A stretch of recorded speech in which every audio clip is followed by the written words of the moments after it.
You told me that you were born in Germany and Yes. but in Germany the Turkish communities is hardly ever to see they celebrate Nowruz. Nowruz, no. I think even many people in Germany, the Turkish people don't even know what is Nowruz. Really? Yes. Okay, this began the interview. So you told me the Turkish the Nowruz not so common in Turkey, and I also got some friends Akadeshi from the Central Asia like Uzbekistan, Kazakhstan. You're from Azerbaijan. Yes. They think Nowruz are very important for us, even the New Year, Persian New Year. It is. So I'm kind of confused. What happened to you guys? Nowruz, what was your New At Year? the beginning, like the Turkish people from Turkey today. Yeah. At the beginning, before it was Selçuk Empire. Central Empire. Selçuk Empire, and then it was the Ottoman Empire. At that time, you still had Nowruz. Oh. They celebrated it. It was also official holiday. Also in the Even like the New Year, right? it was, yes, it was an official holiday also. Oh. But later during the time, because we had a lot of wars and so on, especially in the 19th century and the 20th century, the beginning of 20th century, we had so many wars and so on. This kind of things went a little bit down from the interest. And then, in general, Nowruz is a every Turkic state, Uzbekistan, Turkmenistan, everywhere. It's a national holiday. Yeah, like a New Year. And it's only in Turkey. It's not. Why it's like this? Because it got a little bit forgotten. Then you have all these Islamic holidays. Then you have the national holidays, and somehow it got forgotten a little bit. And then in the 80s, 90s, the Kurdish people, they have like a small group. They also celebrated it, and this small group in Turkey is a terrorist group. It's called PKK. They also celebrated it. That's why the Turkish people a little bit said like, "Oh, this is the Kurdish thing. You don't have anything to do." But actually, it's a Turkic thing. So you mean the population is also a lot of Kurdish people in Turkey, right? You have a lot of Kurdish people. I would say you have in Turkey 85 million people, and maybe 20 million people are Kurdish. 20 million. 20 million are Kurdish. It's just like the 30%. It's almost 30%. Yes, it's a lot of people. But some of them are like Turkish people that they say we are Turkish people, but some of them they want their own country. That's why we always have a conflict. So Kurdish problem is also the issue for Turkey people don't have Nowruz today, right? It was at the beginning like this, but in the last 10, 15 years, it's getting a little bit better. But it's still not a national holiday, but I think this will also come soon. That also in Turkey, people celebrated it, because now with the internet and so on, with all the information, they figured out it's not something which is related to Kurdistan or Kurdish people. It's more related to Turkish people, so people can read more, and don't judge just with them what they see. But you told me that you were born in Germany and but in Germany the Turkish communities is hardly ever to see they celebrate Nowruz. Nowruz, no. I think even many people in Germany, the Turkish people don't even know what is Nowruz. Really? Yes, because it's different. Because you grow up with your own culture a little bit. You grow up also with the German culture. It's very difficult for the people, And new families, very young families, they don't give so much value for the Turkish traditions anymore, for the Turkish culture anymore. You have this kind of people, you have this kind of people, so it's very different for every family. So you usually meet such situation too. You are here, right? Some Uzbek Uyghur meet you, say you don't have rules. They feel very shocking. Yes, you meet such situation, right? Yeah. So it's common for you now.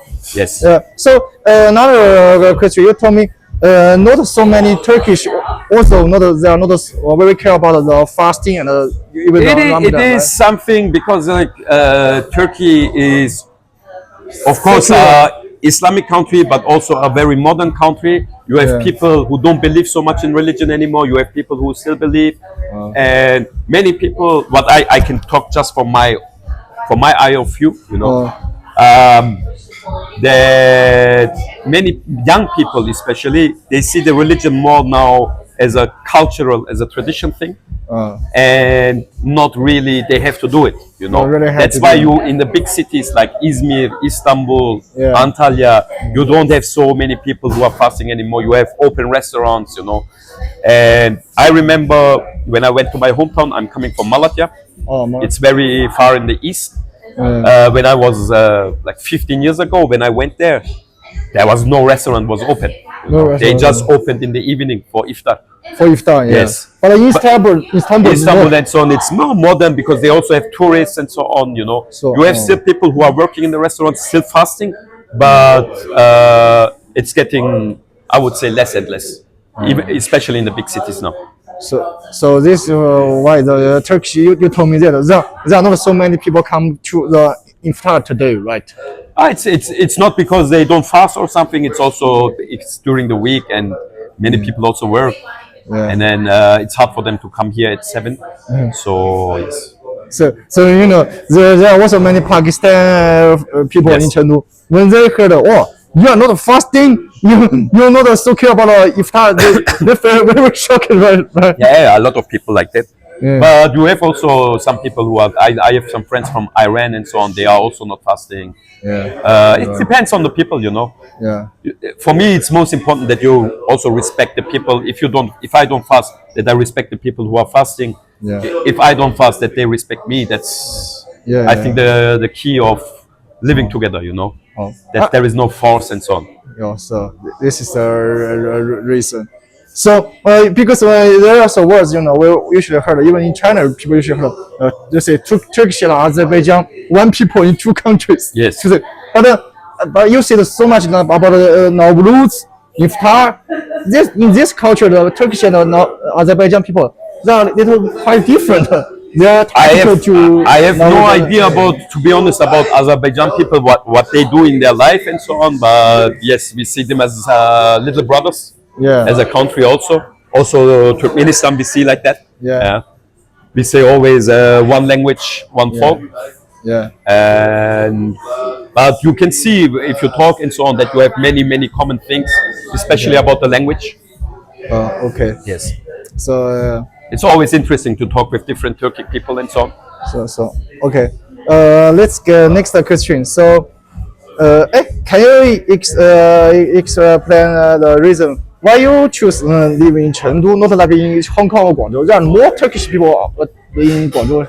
It's easy because I knew the city before because I came for traveling here. Traveling. So I knew the city before. I knew people also. Also, my business partner now is living in Chengdu. So it makes us more easier to make it here. When I would go now to another city and so on, you know, you don't have so many people, you know, and then it's very hard to do business.